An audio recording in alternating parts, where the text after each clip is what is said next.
So this is Lab1 Morse code with timers on the MSP430 demo video. So as you can see, we have our C code for the blinking lights, and we have our breadboard with our LED connected. Right now, as you can see on line 23, it is running my initial as SAT. And if you can look here,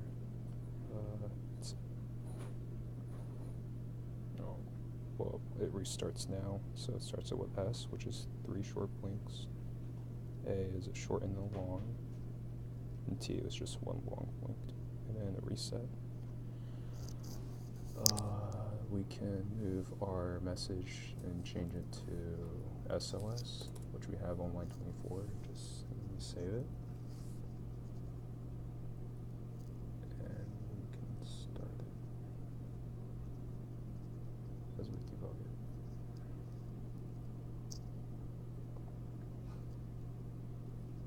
And we can run this, and SOS is 3 short blinks for S, and 3 long blinks for O, and 3 short blinks for S, and then a reset, and that's it.